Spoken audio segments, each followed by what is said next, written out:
Welcome, everyone, and Happy New Year.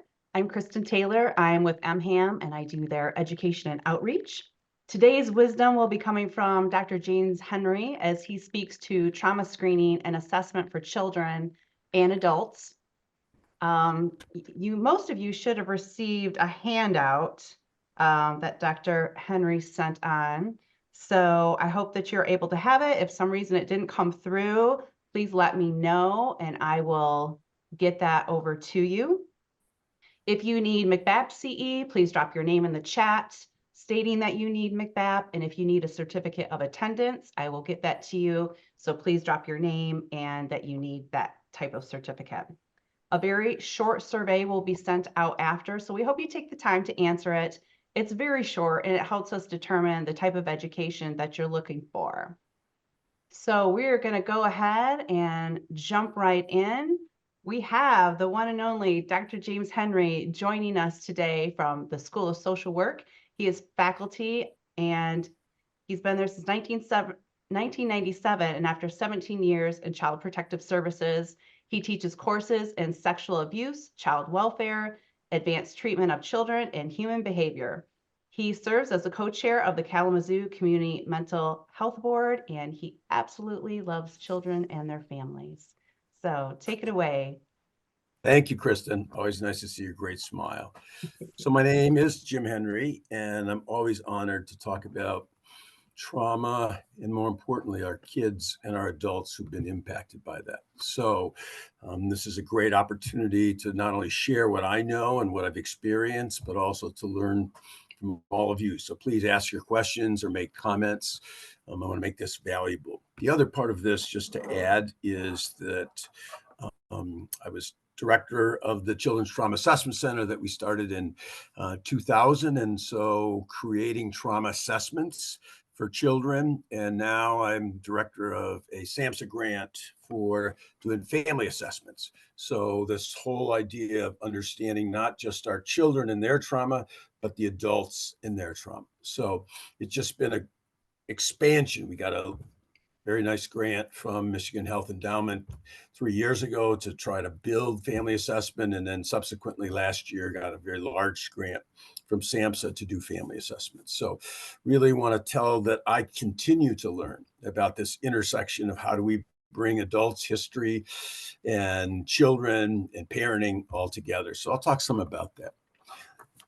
I want to start with just a story from yesterday. I love to tell stories because they illustrate my experience of what really matters, because theory's really important, but the stories make it come alive. So yesterday I was sitting with a mother of a 9-year-old little girl who's having significant behavioral and emotional dysregulation. And this mom was very animated, and it's a biological mom. And she's the youngest child of 5 children. And she's been aggressive and very hypersexualized, and they're struggling, what's happening with her. And so when I was sitting with her, one of the things that came out, and I think when we talk about mental health and trauma, that often, especially with children, but certainly even with adults, to say that she's doing this willfully. She just doesn't want to listen. And so I listened because I really wanted to honor her experience of her daughter, even though that wasn't my perception. So then at some point I started to explain, I gave her what's called a brief, which is a executive functioning instrument that a parent fills out on a child and or themselves. And so I started to explain executive functioning, so that we got to get to the prefrontal cortex, and your daughter often gets stuck in the limbic and the emotional, and it flips her brain and she can't hear, she can't think about consequences. And as I was describing that, all of a sudden, mom got this huge look on her face and she said, "Oh my God, you are describing me." All right. That's me. And it shifted her from that kind of very narrow, this is my daughter, to say, maybe you're explaining something that's always I've wondered about. How come I'm like this all the time? So it was a really important moment. And at CTAC, where I was the director for many years, and in our day-to-day work here, we talk about those as sacred moments, that awareness. I get awareness. And so not only about her child, but made it even more real, it was about herself. So given that, I really want to kind of spend a few minutes talking about the instruments that I sent out to you, because they become really important to us as a team. And if you look at, I'm going to pull this one up. This is the child trauma screen, 6 to 18 years old. And so we developed that way back 2010, myself and my colleagues here.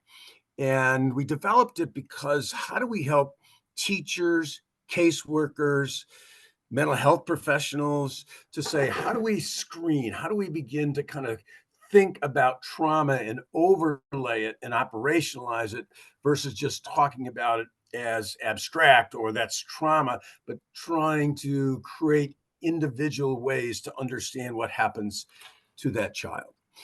And we subsequently developed an adult one. And so I'm going to talk a little bit about that as well. But the purpose of that screen is to really operationalize trauma, as I said, but also to help us think differently, because we come from that cultural mindset, again, of willfulness and not really understanding the symptomology of trauma. So if you look at it, I'm going to pull up this one, and hopefully you have it in front of you. If you don't, you can certainly look at mine. But this is only a one pager. And over the years, we've piloted several places.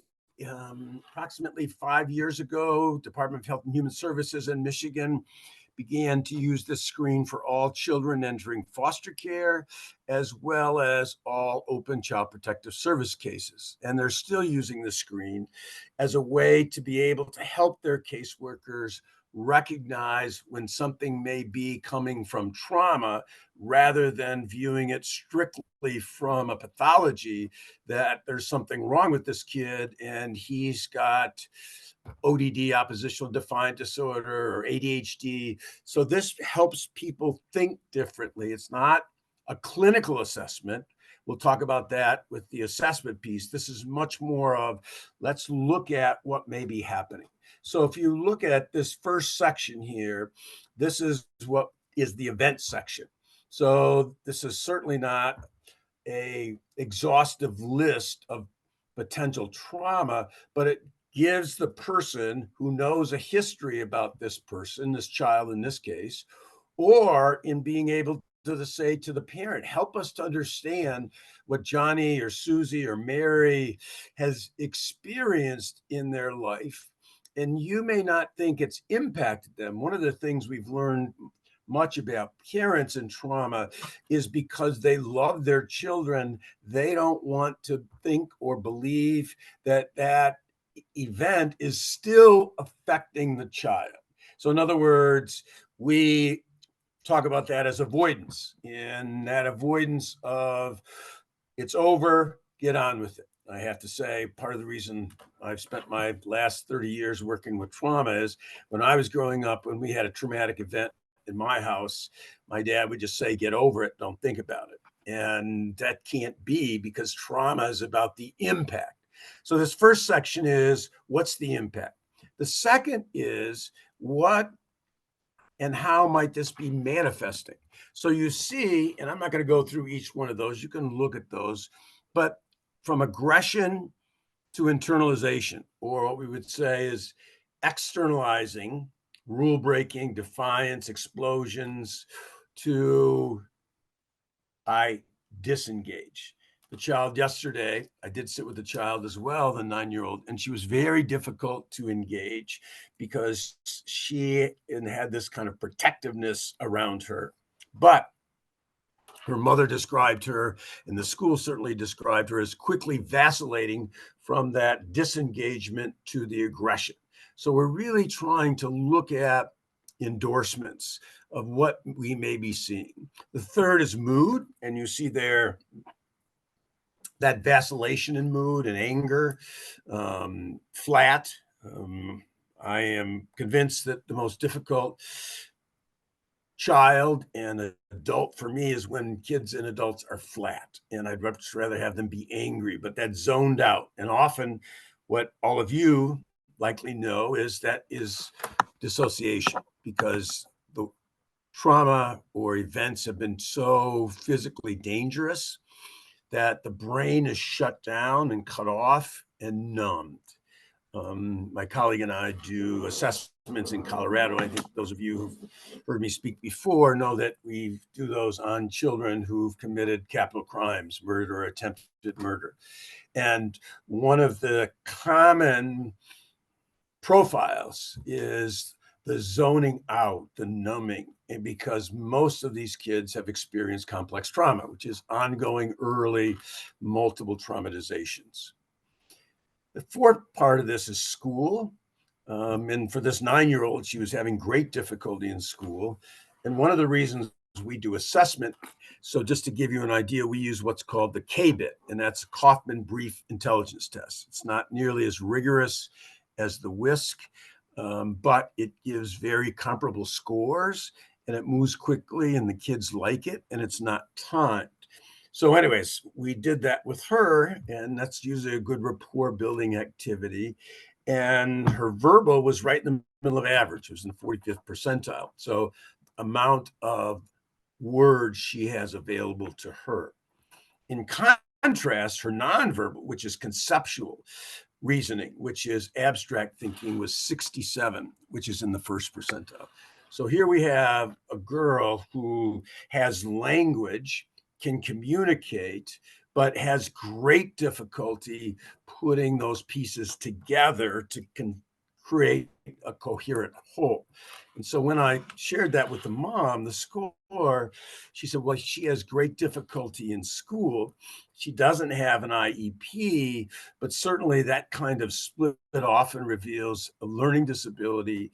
And certainly, how come when I said to her, what is it that you don't like about school? She said, I don't like the work. I don't want to do the work. And often what happens is she gets triggered because she's frustrated and she doesn't know how to do it. And the last one of this is then the relational or attachment difficulties.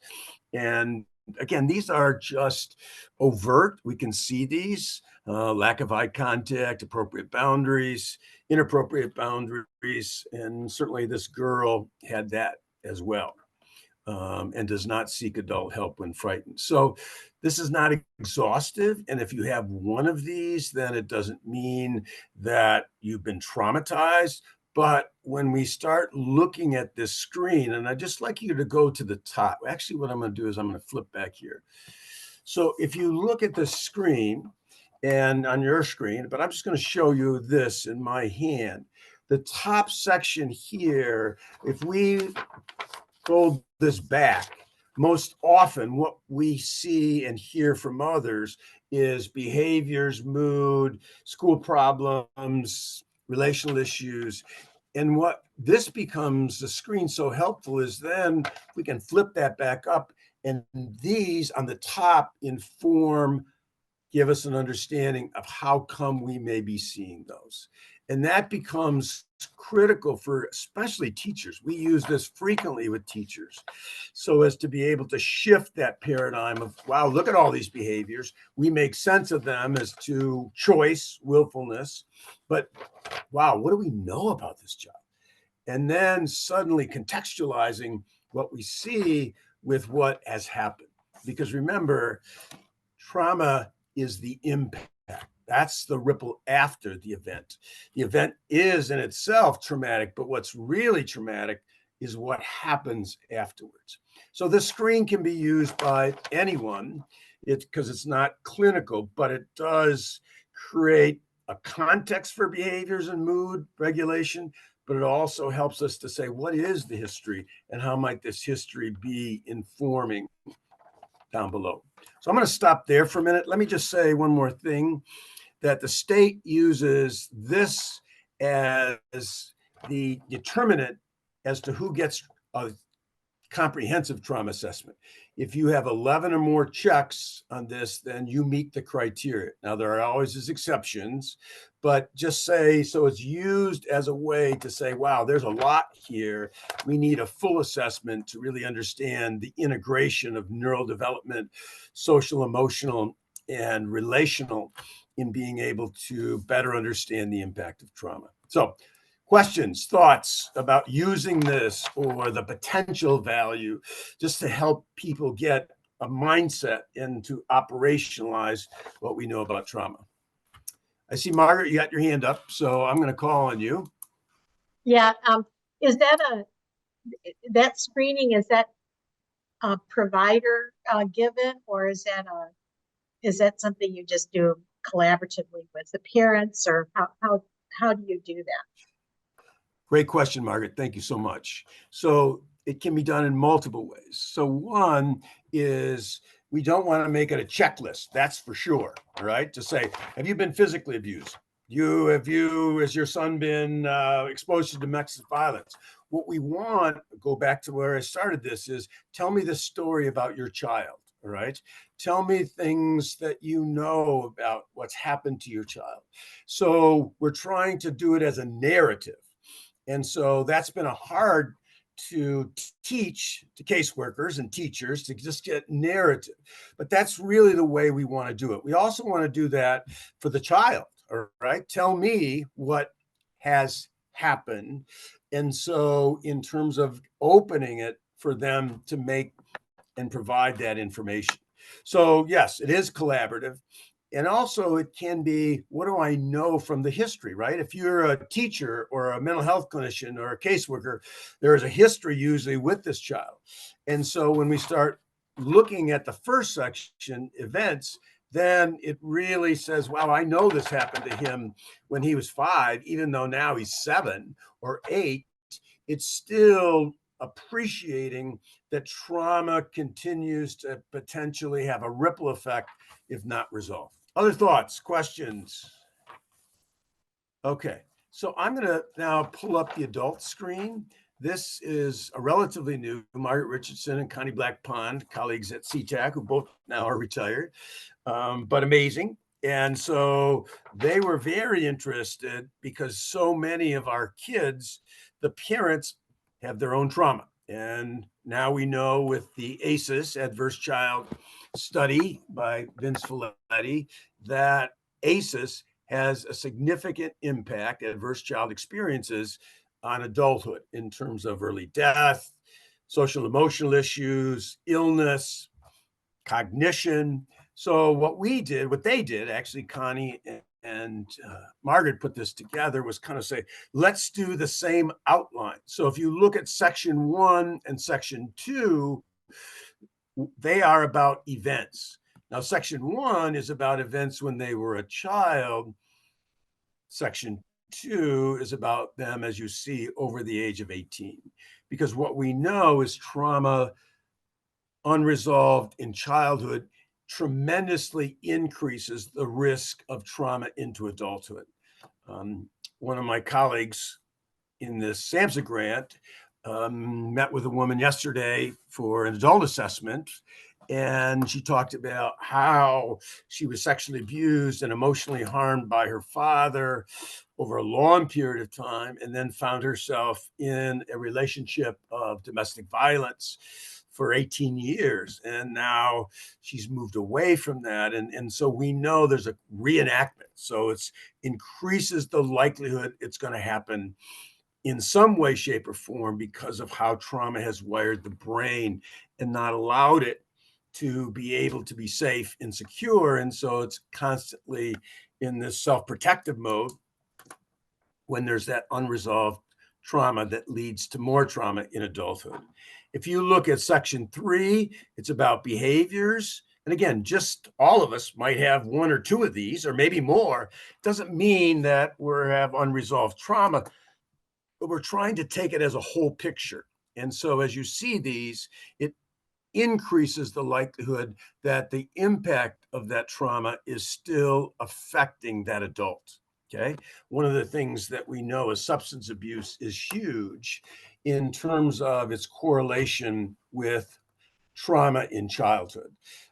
Part of that Michigan Health Endowment grant was working with substance abuse entity and ourselves to interface and to inform the other of how the two go together.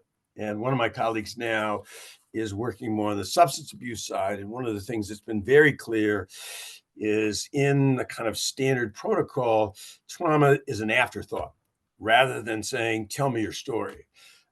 She's found amazing moments, even in the first session, when she says to her client, what is your life story? And several of them have said, nobody's ever asked me. All right, well, to ask is to receive, and to really want to be able to know where and what that experience is for that person. If you go to the second page, then you see we go into the mood, just similar as with children, and very similar kinds in terms of excessive mood swings, flat. Often we think about depression, certainly is one, anxiety is the other. And then we move into life problems. All right. I mentor some folks who've been through the child welfare system, and they're young adults and struggling, amazing people, but struggling to be able to manage a job, to be able to get to school. And those are very significant impacts to them when they miss too much work and get fired, or they flunk a class, or I just don't feel that I can get up and go to school or work. And so very important as we talk about understanding some of the outcomes of that. And the last then is these relational issues. And we know many of you are familiar with borderline personality in an adult diagnosis, and borderline basically is what we call approach avoidance. So I want to get close to you, but when you get close to me, I push away. And it's this dance, approach and avoid. It leads to this kind of constant testing. And so in adulthood, in relationships, that can be very harmful. John Briere, one of the gurus of adult trauma, will say that 90% of borderline personalities have long histories of complex trauma and attachment issues. And so what we're trying to do here is help the adult as well as the professional or someone working with that family to appreciate what's there for them versus just thinking about it for, let's say, their child. So I'm going to stop right there 1 second and just questions about the use for the adults. Now, for our family assessments, we have the adults fill them out for themselves, right? So you help us, and then we get into the story. But they can be used in a variety of ways to kind of help contextualize what has happened to me and how that's affecting me. Any questions, thoughts? I really encourage you to kind of think about this as a real helpful tools, actually. We have one also that I sent you, 0 to 5. Margaret, go ahead. Yeah, so I wonder about using, I'm new to working in a community health center, primary care clinic, and doing, as a psychiatric nurse practitioner, doing some evaluations on young kids. Now, I don't want to come across as not being trauma informed enough, and I mean I am trauma informed, but I have my own biases, so I'm saying that up front. But sometimes I think with interactions there's sort of an overabundance of emotional reaction sometimes. So it's hard to understand what's really going on with a child that, say, during the pandemic might have been sensitized to, stern behavior or something like that. Does that make sense? That sometimes I think there's an over representation of the emotional reactions. There's other times where it's not an over representation, but. And I think that what we know, Margaret, is that stress induces some emotional dysregulation. So stress is normal. Stress is normal for all of us, right? And so managing and coping with stress, the adaptability becomes really important.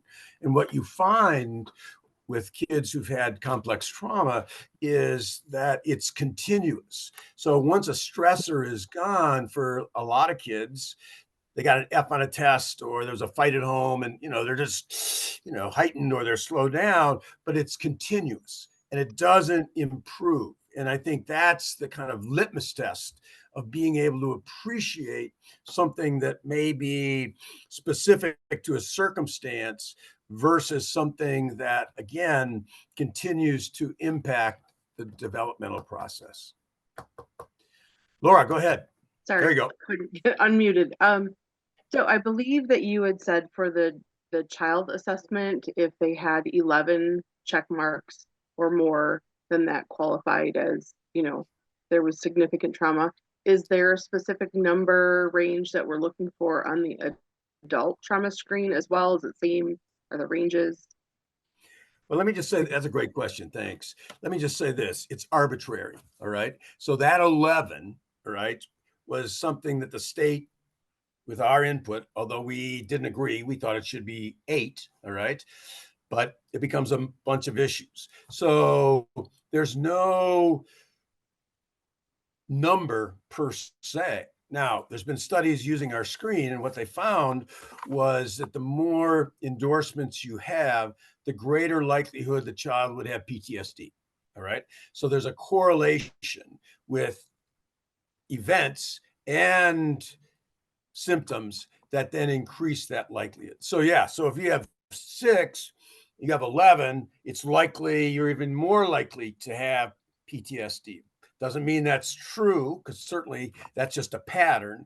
But no, that is not, there's not one number that would indicate this would put you in that qualification of trauma. That's why it's not a clinical instrument. It helps inform our decision makers about what's next in order to be able to better understand that adult or that child.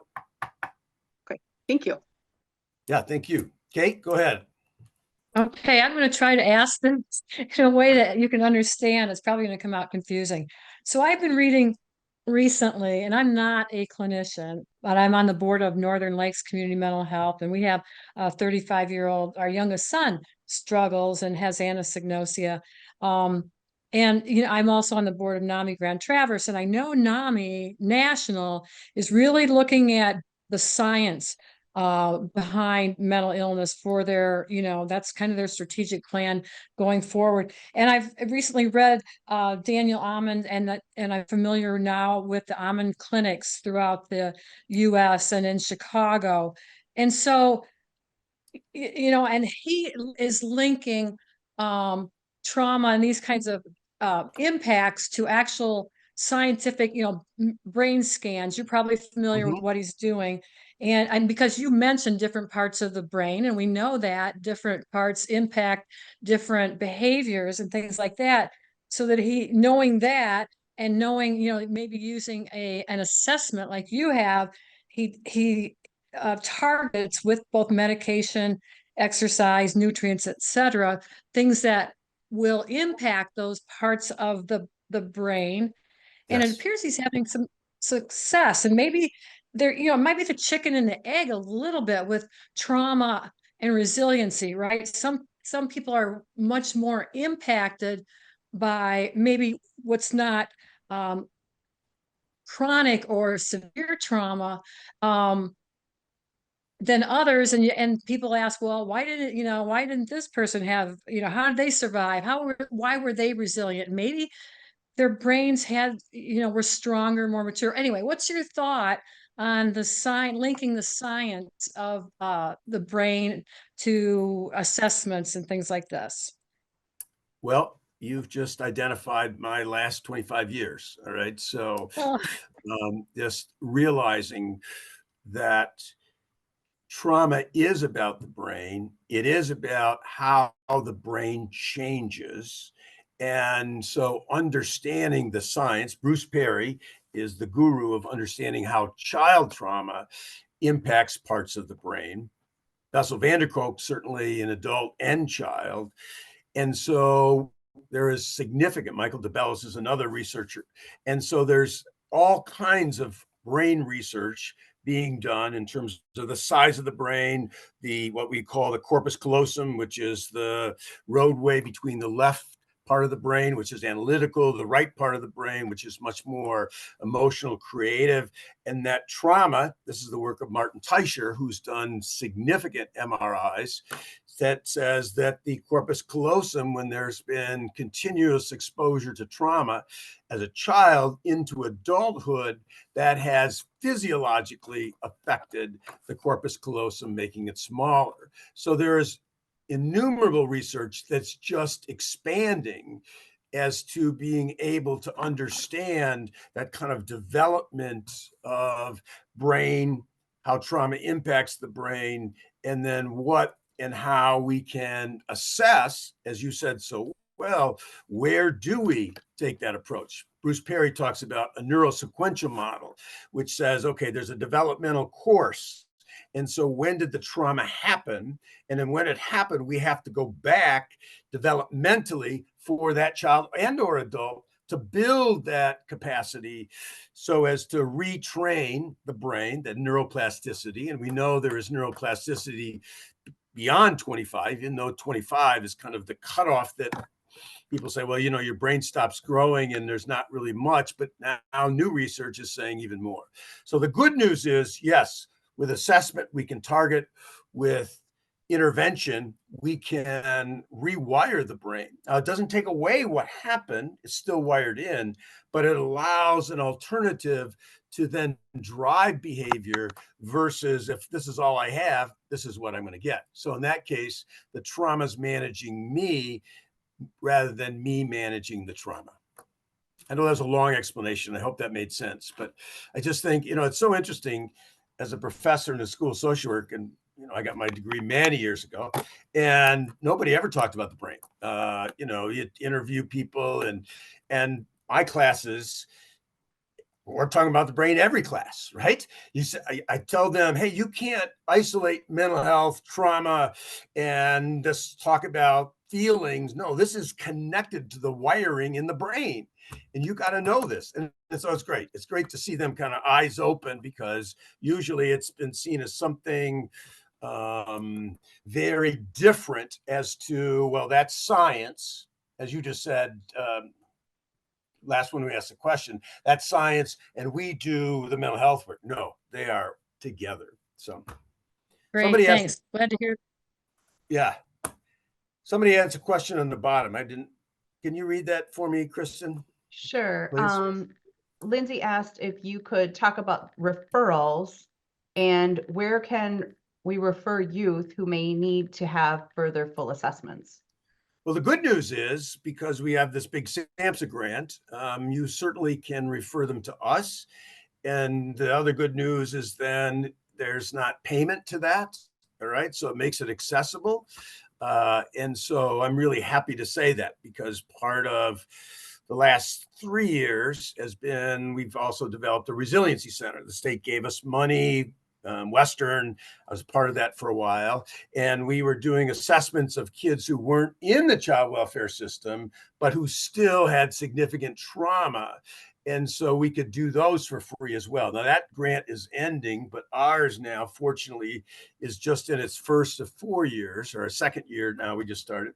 But no, you can certainly send them to us. My email is james.henry, Henry, at wmich.edu. And please, that's how we get them, because we want to serve the community. Okay, I do have one. I just want to make sure, Lindsay, that your question was answered. You mentioned you have the same question, interpretation of the screening, 8 to 11 for a positive screen. If you could give me a thumbs up or. Yeah. Yeah. Can you hear me? Go ahead, Lindsay. Yeah. Go ahead. I can hear you. I couldn't figure out how to raise my hand. It's okay. Yeah. Yeah, that was a question. It's a screening form. So your interpretation is, over 8 is your. Well, no, I would say this, Lindsay. So Mhm. they may have 3. Okay. One of the Right. most difficult challenges is when kids are internalizers. And so you don't see the overt behaviors. And yet many children who've experienced sexual abuse internalize. And so over time, they may start cutting, depressed. And so, no, I'm not saying they have to make a referral if there's 8 or that's the standard. We don't have a standard. All right. We don't have a number. You're saying, Jim, I know something happened. And so I'm wondering, hey, can we do this? So, no, it isn't counting.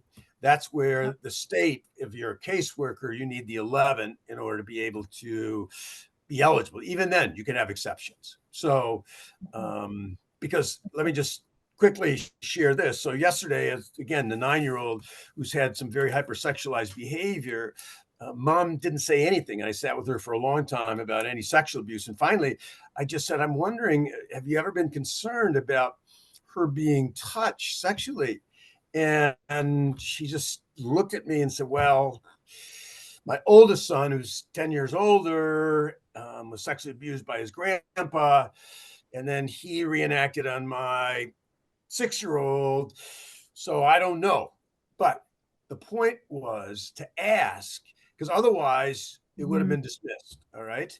But I Right. think when we see those symptoms, that's why I say, hey, we see some hypersexualized behavior. For her, it's lack of boundaries, significant interest in males. So those were the things that led us to that place of saying, Right. or led me to say, let me ask that. So, but no, there is no, for our clinic and most clinics, there's not a number having to, quote, meet this as a criteria. Okay. And another question is referrals for care then after, how Well, how are referrals coming? Where do referrals go from your center? So one of the things that a trauma assessment does is the recommendations are about building resiliency. And building resiliency, for those of you who aren't familiar with this, just real quickly, one, the key research finding in resiliency is that relationships heal.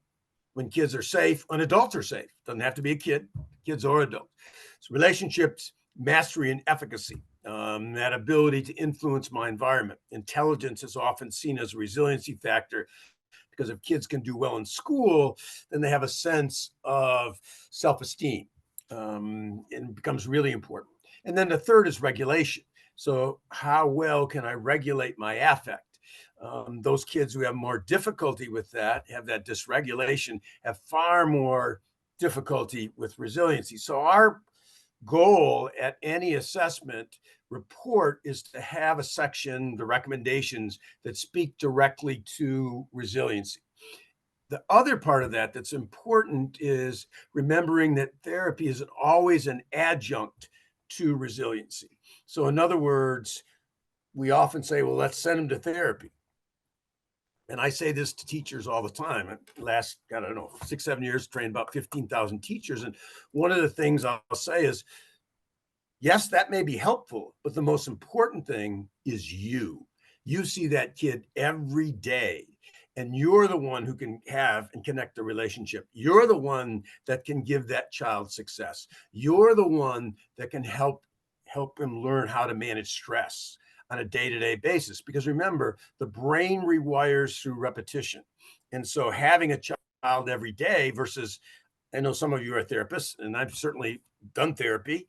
And it's one of those things where I see the kid once a week at most, and yet that teacher is the resiliency factor beyond that parent. So that's the goal, Lindsay, is to create recommendations and say, and sometimes it might be a particular kind of therapy, TFCBT or EMDR. I mean, a variety of different things, especially for adults. This has been a real add-on in terms of so many different adult modalities that really address trauma. So Margaret Keeler did have one comment. She said, I just completed the brain longevity therapy training. Some of the researchers with Alzheimer's Research and Prevention Foundation, that is the author of this training, has worked with Dr. Amen.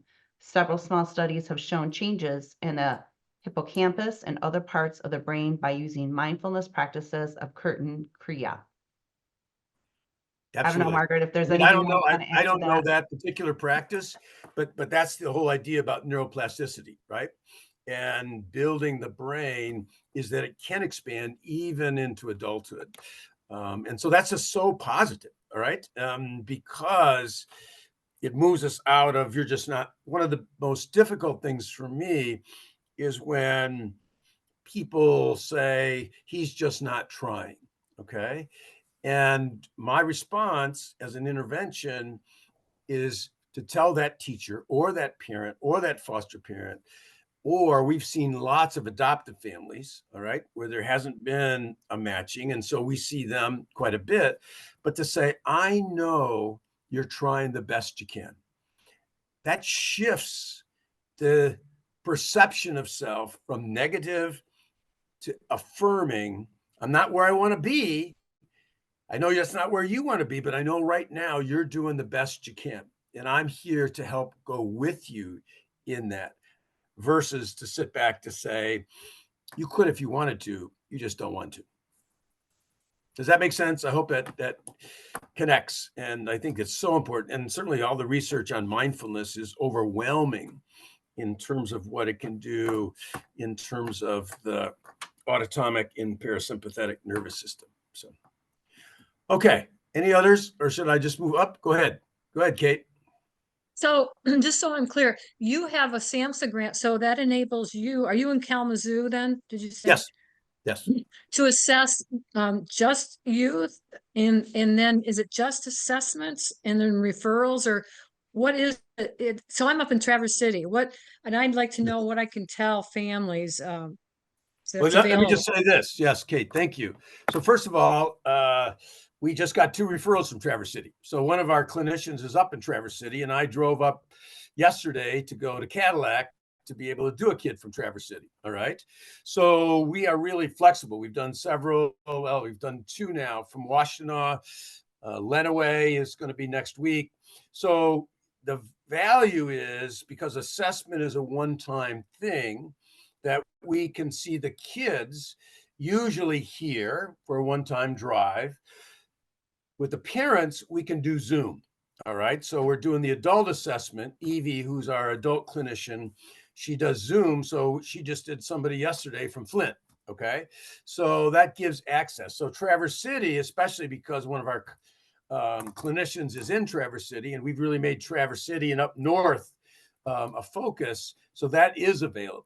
We don't do Zoom assessments with kids because I'm convinced that you need to sit with kids. And so I've refused all along. The other part of this for this grant is what's called the intervention is trust-based relational intervention. Some of you may be familiar with TBRI. It's out of Texas Christian, Karen Purvis Institute, and we've been partnering with them for about 5 or 6 years now. And so TBRI is a resiliency-based intervention for parents, teachers. So we've trained. And so part of this grant, once we've have a small number of committed folks, we're going to do TBRI groups on Zoom. So you could be in Traverse City, Kate. Somebody could be in Lenawee, but that's the goal, to provide that resiliency-based intervention, TBRI. All right. Thank you. That was good. I don't mean to ramble. I feel like I'm rambling, but I'm trying not to. So, all right, let me just move to a couple more of, let's see, trauma screen. So I just want to show kind of the keystones of trauma assessment. And this becomes important. When we all came together to start CTAC, we had about 130 years of experience working with kids who had experienced trauma, from a social worker, myself, pediatrician, occupational therapist, and speech and language. But that it really, the diagnostic mental health framework wasn't fitting. Some of you may be familiar with Sandra Bloom, who is a pioneer, and she's a psychiatrist out of New York, and she started Sanctuary, which is a trauma-informed organizational model that now is worldwide. And it started, she was a psychiatrist in a psychiatric hospital, and she was working with a woman, and this woman kept talking about sexual abuse, and Sandra had already decided, she got borderline personality with some bipolar, and the woman kept saying, no, it's much more than that. Anyways, this is where we learned from our clients, and this woman was profoundly impactful to shifting Sandra's framework of the DSM to understanding the long-term impacts of trauma. So this is kind of that story of how we started, but certainly as you think about why assessment's important, and one of you talked about all the brain research that's coming out, is that then if we know and can recognize what has impacted that brain, then we can, as I said, tailor those interventions to be able to meet that. So the other part of this, I'm going to skip to this. So I want to show this picture right here because it kind of frames how we see trauma assessment. So this is done by a woman who was physically and sexually abused as a child growing up. And so part of her healing was working with a therapist, and she was an artist. And so she's put a book together, which I often use. There's so many very profound pictures in it. And to really communicate, as we know, pictures are worth 1,000 words. But if you look at this symptoms of child abuse and you see all of those areas from loss of memory through the dead zone, through loss of mobility, we see the significance of harm, not just to one area, but multiple areas. And so as we talk about understanding why would we do neurodevelopmental testing? Well, we know from our own research that kids with complex trauma, their IQ score is 10 points less than the mean, the average of kids who don't. We did a study, 2007, looked at 800 kids. And so that's important, all right, because it does affect thinking. And if you look at all these, blockages, emotion, dead zone is my sexuality. Pent-up anger is certainly emotions. Lips are sealed. I can't talk. I can't communicate, which is shame. And I think that's a big word that we don't use enough to know that trauma brings shame, that there's something wrong with me. And so part of an part of an assessment we do with kids, and certainly Evie does with the adults, is to talk about shame. One of the techniques is what we call scaffolding. So I might say to a child, I sit with so many kids, I'd like to make a guess. I'm wondering if this may be true for you, because sometimes when all this happens, kids wonder why and think it must be me. And when I say that, or one of our clinicians, 90% of the time, the kid looks at me and says, yes, I think about that a lot, that if I were different, this wouldn't have happened. Or if I were different, my mom wouldn't have left. Or if I were different, then I wouldn't have been hurt. Or if I were different, then he wouldn't have sexually harmed me. And so we want to get there, because part of an assessment of trauma is understanding the perception of the person.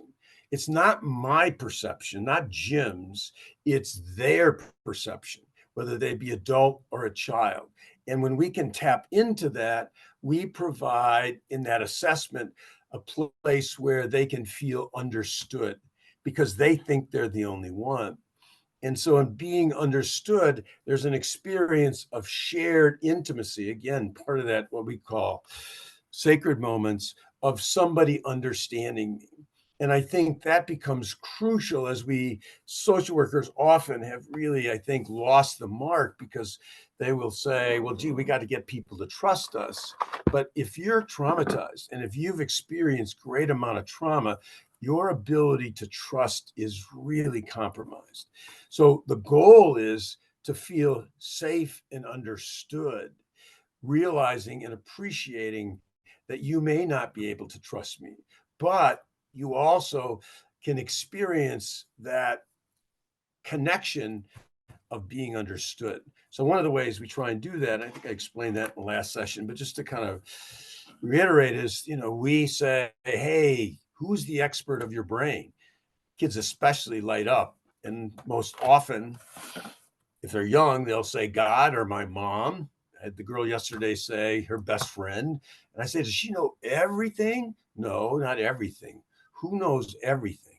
Oh, I just do. So you're the expert. I want to learn from you.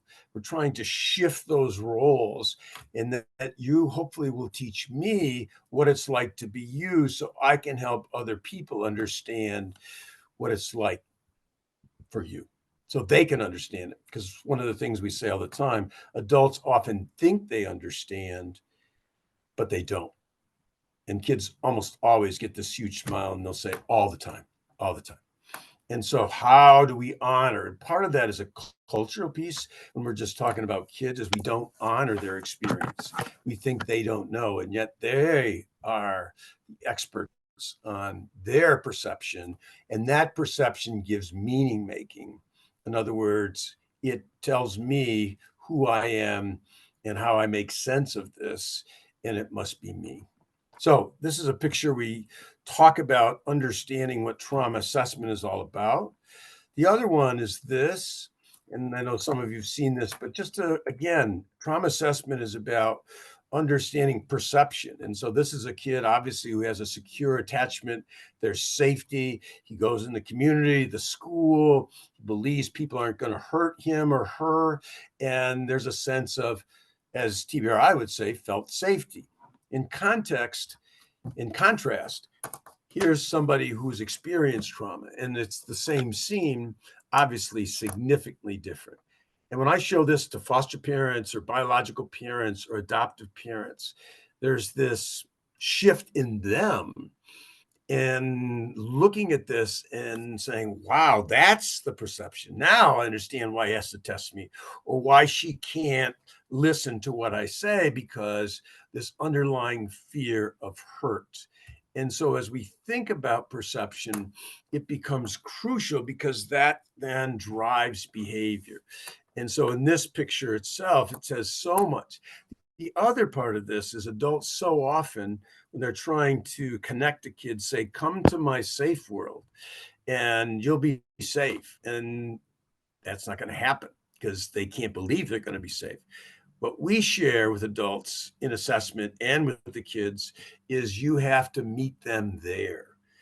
To heal from trauma, you go through the trauma. You go through the emotional pain to be able to then learn to manage it. And so the child, in order to do that, or the adult, has to have that witness, has to have that person with whom connects to him or her in a way that then they're not alone in this world that's so scary. So that's all part of what we call psychosocial interviewing, in being able to name something. Dan Siegel, the great brain expert, who's written many books on brain, the trauma, says that to name something is to begin to tame it. To name is to tame. And so if I can sit with you here and know that this is scary, but I'm not going anywhere, but I also know I can't fix it, I can't erase it, but I can help you to be and to know you're not alone. And then this is the last one, and then I'll stop. So again, this is done by the same woman who did the first picture on child abuse, which is really trauma. That's her language, but it's really trauma. It was all the impact. And again, this is where I talk about trust, that the experience is, it's about me. We internalize our experience. And so therefore, I know that ultimately you're going to reject me. One of the things we say to adoptive parents all the time is, your child is still worried that they're going to have to leave. And they'll tell me, no, I've told him 100 times he's not going. And I say, I don't care if you told him 1,000 times. His brain is wired that people are going to reject and abandon. And so what we need to do is name that, to say to him, I know there are moments when I get mad at you that you might think you're not going to stay. And of course you do. Of course you do. And I can't take that away from you. And I can tell you that I'm not going to do that. But I want to appreciate how scary that is, to think that when you look this way, or when I look this way, it means that I'm thinking about having you leave. I didn't mean to ramble, but all that kind of fit together. And that was just the first section of assessment, just to kind of give you the framework. But when the kid walks out of an assessment, what we want most is to them to feel heard and seen and understood. And those are the things that we can all do. When people say to us, well, how come you can see him one time and get all that, or whatever it might be, is because that's the goal.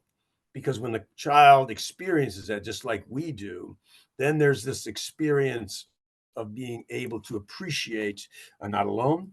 And one of the best quotes we ever get is, gee, can I come back tomorrow? All right. Those are the kind of things that I didn't expect in an assessment, but how do we create that for both the adults and the kids? So questions, thoughts as we wind up? No questions, no thoughts? You're welcome to drop any questions or comments in the chat or unmute yourself and ask your question. So I do. I knew you did, Margaret. I knew it. That's good. That's good. Well, I'm just really delving into more of this. Which trauma certificate do you suggest for professionals? I mean, is there any particular certification that Well, or it training? depends. Yes. So it depends on whether you're talking clinical, all right, which would be therapy. And certainly there's a certificate for trauma-focused cognitive behavioral therapy. It's the #1 researched trauma-based treatment for children. There's also EMDR, eye movement desensitization, which is also evidence-based. Both of those are very evidence-based, and that's works a lot with adults, EMDR. And certainly there's dialectical behavioral therapy. So that's another. So there are a variety of different clinical certifications. You can get certified in like general, all right? So in terms of some programs have certificate 1, STAR has this, certificate 1, certificate 2, so you get more. So yeah, I mean, those are all different opportunities. All of them have plus and minuses. There's no one size fits all. That's why I love the whole word resiliency, because it encapsulates, yes, treatment can be very important and critical, but it's also about connecting, and it's also about regulating, and it's also about empowering, which is why I like TBRI, because those are the shifts that other things of services fit in. Unfortunately, too often we tell people you need services, but services don't change people. It's experiences that change people. And how do we create those? So, well, thank you, everybody. Appreciate it. And again, feel free, email me questions, or if you have referrals, we're certainly taking some, and we're excited as we expand children to family. And what we've seen is if we can see a kid, we often then engage the parent in it to help him or her know what their parenting style is based upon their attachment style. We use what's called the adult attachment interview, which is then helping a parent to understand how their early experiences affected their attachment, and then how they, in their relationships as adults, that is affecting them. All right, Kristen, I'm turning it over to you. Thank you. Thank you. Well, Thank thank you. you, Dr. Henry. It's always a pleasure to have you with us. I hope everybody enjoyed this webinar. You will be receiving a general survey afterwards. If you need any of that MCBAP credits, please let me know again. And also take a look at our future events that are coming up. I did put a link in the chat to let you know what our future events are about, starting in, well, this year, 2024, right? I can't believe it's already that. But we are already scheduled for Q1, and we also have membership available, very cost effective. So we hope you take a look at that. Again, Happy New Year, everyone. Thank you for being here, and we'll see you next time.